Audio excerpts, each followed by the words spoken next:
This is Donald Potter in Odessa, Texas. I teach for the Odessa Christian School, and I'm retired bilingual and secondary Spanish teacher with the Ector County Independent School District here in Odessa, Texas. And I'm going to be reading and reviewing an article that was written by J. Richard Gentry uh, and posted by Psychology Today on August 25th, 2015. I read the article in November. I was really impressed by it. And since there's a lot of advertising and stuff mixed in with the HTML text, I made a PDF file of it for myself, for my own study, and that's what we're going to be reading from. The two are exactly the same, except you won't get all that advertising. I would like to say that Mr. Gentry has been I've never met him, and I doubt if he knows me, but he's been a big help to me over the years at the Christian school. We have an excellent reading and spelling program, and kinder, first and second grade, the spelling it's phonetic. It's amazing spelling program, teaching spelling patterns, I think more or less the way that Mr. Gentry would approve. But then in third grade and up, most of our words, we assume that the program assumes that the kids have had strong phonics, and so the rest of the way up, it teaches most of the words are content area words that come from the various subjects. It's a real coordinated program that way. And when we get kids from the public school or other private schools, generally they have not had the good background in spelling. And so we will use Mr. Gentry's excellent spelling program. And for example, we have a student in the fourth grade comes in. We may use the third grade or fourth grade spelling program with them that Mr. Gentry did, and it's just really good. So I appreciate him there. Also, he has done excellent work on handwriting, and I have made a lot of use of his material there in my own work, and I have published a shortcut to manuscript and a shortcut to cursive that was motivated by his, or at least partially motivated by his writings. Okay, let's jump right into this essay. Why Americans can't read? That's a good question. Let's see what Mr. Gentry has to say. 60 million Americans once learned to read by spelling. What's wrong today? And I'm going to read the paragraphs, and I'll make some very short comments of my own. And I sure hope when I publish this on YouTube that it goes viral, because every administrator, every reading teacher, every college professor in America needs to read this essay, and the sooner the better. So here we go. Advanced research in cognitive science, including brain scan science, is demonstrating that explicit spelling instruction may be the missing link to reading success in America, where 65% of fourth graders read below proficiency levels. Almost all these kids are lousy spellers. Should America go back to Noah Webster's Blueback Speller, which sold over 60 million copies in the 1800s? Noah Webster understood the reading-spelling connection. Too few American schools teach spelling for readers today. The comment I want to make here is that a lady named Geraldine Rogers, a researcher in this area, wrote an essay years ago called "Why Noah Webster's Way is the Right Way," and she made the same claim concerning Noah Webster's Blueback Speller. I got my interest up, and I have published the 1824 speller on my website, which is www.potter.net. And I have also published a paperback book called Noah Webster's Spelling Book Method for Teaching Reading and Spelling. That's basically, I just retyped the 1908 spelling book and made some minor adjustments to it for our modern students. So you can see I'm really in sync here with what Mr. Gentry has to say about Noah Webster's Blueback Speller. Pressing on, poor reading and poor spelling are directly connected, and he mentions some different papers there. He says a disconnect between the latest spelling research and what's happening in many schools. The research calls for explicit spelling instruction, and many of our nation's schools are potentially harming children by not teaching kids to spell. When we don't teach spelling explicitly and well, many children struggle or fail with reading, as evidenced by our nation's fourth grade reading scores. And I would like to say I tutor about almost 180 to 200 hours in the summer and 14 hours almost every night after school during the school year. Students who have not learned to spell, and it affects their reading ability. Okay. Next section. Automatic recognition of spelling for reading is like seeing a dog. There is unequivocal research proof that spelling matters for reading. Take, for example, advice from renowned cognitive psychologist Dan Willingham in his highly regarded book, Raising Kids Who Read. Willingham agrees with the cognitive scientists who say spelling is, in fact, the spark that ignites the reading circuitry in our brains. Willingham calls for teaching spelling to raise reading achievement and help solve America's reading problems. That paragraph speaks for itself. Pressing on. Using clear and straightforward language to describe the central role of spelling in the reading brain, Willingham posits two processes for decoding. Number one, sounding out words using phonics, which research shows is essential for beginning reading. And two, matching letters on the page with the spelling representations in the brain. It happens in the occipito-temporal region, which houses the visual word form system. Spelling representations for word identification match with the spellings on the page and jumpstart the reading circuitry, automatically activating sound and meaning. He says a lot right there, and there are some new books that are out. Reading at the Speed of Sight is one of them, and Dehani has a book out that's called Reading in the Brain, which go in depth into this regards to these, and you can read the articles that he's mentioned below. Let me proceed. In Dr. Willingham's words, using spelling words to read requires very little attention, if any. You see it in the same way that you see and recognize a dog. He continues, as your child gains reading experience, there is a larger and larger set of words that he can read using the spelling, and so his reading becomes faster, smoother, and more accurate. That's called fluency. A plethora of recent spelling research studies agree, and here is a sample. You can look at those.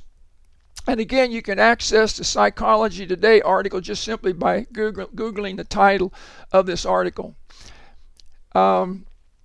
He concludes then, so the takeaway is that here at the beginning of the 21st century, we've learned that teaching spelling is a brain-building boon for effective reading and writing, creating a dictionary in the brain for every reader and writer. Reading is a process of matching the spelling on the page with a dictionary of spellings in the brain. And then he says, it's interesting to point out that Noah Webster knew that back in 1798. Okay, next section. What are we doing wrong? Two ineffective spelling instructional delivery systems that swept across America in the last 2 decades have serious limitations. One program called Words Their Way has given us an effective learning strategy for building word knowledge, but it is flawed as a spelling curriculum. The other widely used delivery system is the spelling component of major reading programs. They are tantamount to educational malpractice. The next section, WTW, that's writing their way, or words their way, metamorphosis from effective staff development to a flawed spelling curriculum. In 1996, Prentice Hall published a whole language staff development book for teachers entitled Words Their Way. Words Their Way was intended to provide a practical way to study words with students, and it made a significant whole language contribution to American literacy education. However, Words Their Way is a guidebook for studying words. It is not a spelling curriculum. The original preface describes its purpose. Ordered in this developmental format, Words Their Way complements the use of any existing phonics, spelling, and vocabulary curriculum. To complement the curriculum, Words Their Way focused on a single learning strategy for spelling, word sorting, and it employed hypothesis testing, social interaction, and games. Over the years, corporate America got greedy. Words Their Way, the now 20-year-old whole language staff development guidebook, went through marketing reiterations like a butterfly metamorphosis, flitting from one marketing imprint to another. Its development was all about marketing as it morphed into Prentice Hall, from Prentice Hall to Alan Bacon to Merrill Prentice Hall, and became Voila, an alternate Pearson education spelling curriculum. Yet, unlike a butterfly, the transformation wasn't from an immature form to something more complete. The only thing that changed from one stage to the newly added stage was that the thing got more expensive. The process of transforming Words Their Way, trademark, online course for teachers, Words Their Way training for teachers, Words Their Way virtual training for teachers, Words Their Way coaching and modeling, Words Their Way my online workshop, Words Their Way companion volumes, Words Their Way with English learners, and the like. There was good reason to have all this added training because the program takes a lot of time and is highly work intensive for teachers. That being said, teachers who do have this training can use it to advantage with an existing phonics, spelling, and vocabulary curriculum as was originally intended. However, as a curriculum, the program is seriously flawed. Pressing on to the next section, 2 flaws in Words Their Way. 2 flaws in a 2016 edition of Words Their Way are a theoretical flaw and a CCSS, that's Common Core compatibility law. Let's look at the theory. In Chapter 1 of Words Their Way, we learned a theoretical basis for this method of word study. Developmental spelling researchers have examined the 3 layers of English orthography in relation to developmental progressions from alphabet to pattern to meaning. As a developmental spelling researcher, I beg to disagree.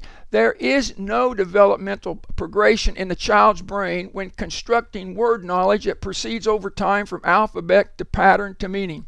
Word knowledge of alphabet, pattern, and meaning are being constructed at every stage of the spelling development. And you can read Gentry's article there, Gentry 2000.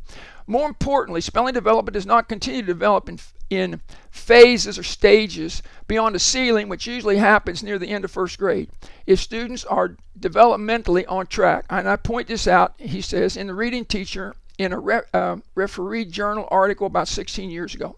Let me be specific. There is no developmental stage for ages 10 and above, or grades 5 to 12, called the derivational relations stage, as claimed in all the editions of Words Their Way. In fact, as spelling researcher Louisa Motes points out, derivational relations begin in first grade. Words in a first grade spelling curriculum are Anglo-Saxon regular consonant and vowel phone grapheme correspondences, along with the words such as goat, wife, mother, love, and house. They all have a alphabet layer, an Anglo-Saxon pattern, and a meaning layer. In fact, derivational consistency is so dominant in English at early stages that the 100 most frequent words used in the English language, the ones a teacher should teach in first grade, can all be traced back to Anglo-Saxon origins. This debunks Words Their Way's alphabet, pattern, and meaning stage theory and suggests that clusters of error types develop later in brain development. Pressing on a practical level, Words Their Way doesn't work well because it takes too much time and it's too work intensive for teachers. A large percentage of teachers do not implement it with fidelity. It's pitched towards the upper level kids in affluent districts who have lots of educational advantages. But in those same districts, the lower level kids who struggle may get the same word sort patterns year after year because there is no guide by or grade by grade continuity. That's not very congenial to the children who struggle. Again, see Gentry, 2011. It's a recent. We see clusters of various types at the beginning of spelling, but that's it. Anyone who has watched fifth graders in the Scripps National Spelling Bee know that writing their way calls derivational relational stage isn't a demonstration of kids who have moved into a new stage of spelling, but a demonstration of the extraordinary volume of learned word histories, learned spelling patterns, and learned word meanings of words derived from other languages that these spelling champions have mastered through intensive study. Those spelling champions don't have more highly developed brains. They simply have studied harder, packed more words, more patterns, more word etymologies into the dictionaries in their brain. They can see these words in their mind's eye and retrieve them. The second crippling flaw in Words Their Way in America today is that Words Their Way is not compatible with Common Core state standard expectations. Regardless of your feelings about Common Core, you have to admit Common Core standards expectations currently drive much of what's happening in our schools. The problem is that CSS expectations are grade by grade, and Words Their Way is stage by stage with huge ranges for each stage. For example, the derivational stage range from grade 5 to grade 12. Our teachers are supposed to extrapolate a grade 5 to grade 12 range into CSS grade by grade expectations. I'm a 30-year developmental spelling researcher, and I haven't been able to do it. Pressing on here. Spelling lessons in reading programs are potentially harmful to American children, and we need to pay real good attention to Gentry here, because here's a first grade lesson from one of the most widely used reading programs in America, Houghton Mifflin Harcourt's Journeys Common Core, spelling words, and we have the patterns he mentions there. There are numerous problems with this lesson. Some of the words, such as mean, are developmentally inappropriate as spelling words unless the kids are above grade level readers. As Noah Webster would say, it's a promiscuous arrangement of words in the same table. Webster 1798. The lesson included the word theme in a dictation pretest for whole group instruction on day one, but none of the dictated words on day one pretest are in a spelling list. Who on earth thinks this is appropriate spelling instruction for first grade? Why waste the whole group's time with a dictation pretest with upper grade level words that aren't seen again in the lesson's theme as a first grade spelling word? Seriously, can you imagine how this impacts children's motivation of spelling right? This is educational malpractice. Those aren't my words, but I would agree 100% with Mr. Gentry from what I see with the students coming to me for tutoring, most of whom would not be coming to me if they had received good spelling instruction starting in first grade. The lesson presents 5 patterns for the long E sound, even though there should generally only be 1 or 2 contrasting patterns at this level. Children should not be expected to handle all 5 of these long vowel patterns in a single lesson until 3rd or 4th grade. The lesson fails to teach the most basic first grade level vowel patterns, such as consonant vowel, that's hop, versus consonant vowel, consonant, silent E, hope. Most egregiously, the lesson teaches a pattern that does not exist in English. E consonant E for long E. The intended word is perhaps these, but these follow the common CVCE pattern, just like Pete or theme with the consonant digraph TH functioning as the first consonant in the CVCE following a vowel consonant silent E. The only E consonant E first grade word I can think of is I, which is a long I, not a long E. Imagine a struggling first grade reader trying to make sense of this lesson. It's mind-boggling. Noah Webster, who understood spelling patterns and how to order spelling lessons for beginning readers, would roll over in his grave. I want to stop just a second. Notice he constantly keeps mentioning Noah Webster. And although he's not seen my 2 reproductions of Noah Webster's spelling book, I think this is almost a recommendation. Pressing on. Enigmatically, the same publishing company published WTW and Journeys, even though the 2 programs are contradictory in practice and incompatible theoretically. Pearson Education apparently cares more about making money than about children learning to read. And I'm just quoting, and I'll say no more. The next section, should America return to Noah Webster's blueback spellers? Let's see what he has to say here. The blueback speller became the backbone of literacy and a spine of American democracy, because real democracy cannot exist without literacy. I would say the blueback speller is a better choice in spelling in your children's reading than spelling in your child's reading program. And it may be a better choice in words their way, given how the guidebook has been misused. The best choice today is a research-based, comprehensive, standalone, multi-system, grade-by-grade spelling system based on differentiated word lists and that include the advantages of word sorting as one option for building word knowledge along with many other options. And may I say, I want to add here, that's why I use Mr. Gentry's spelling program. And may I say, Mr. Gentry, if you ever listen to this, I want to thank you for helping Christian school where I'm at to help these new kids coming in from the public school that got no good spelling instruction to catch up with our kids by going through your Zahner Blosser spelling program. I know of no better spelling program anywhere. Highly recommend it, and I don't get paid for saying this. And I really mean it, and it's made a big difference in our school.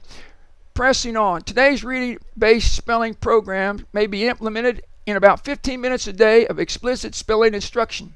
It is a grade-by-grade curriculum and aligns with common core state standards. It is not a one-size-fits-all assign the test workbook program as detractors sometimes claim, but offers differentiated spelling lists and a strategic approach to teaching spelling in every weekly unit. It incorporates all 5 strategies psychologists in this decade have found to be the best learning strategy for students: self-testing, self-explanation, elaborate interrogation, distributed practice, and interleaved practice. And I want to comment, the way we do it when we get a new student, I have a tutoring room, and I'll take the students out of the 3rd, 4th, 5th grade classes and take them down to my room and take them through Mr. Gentry's program, and their spelling grades will be based on that instead of the spelling list in the classroom. And it not only helps me to teach them spelling, but because of the nature of the spelling program,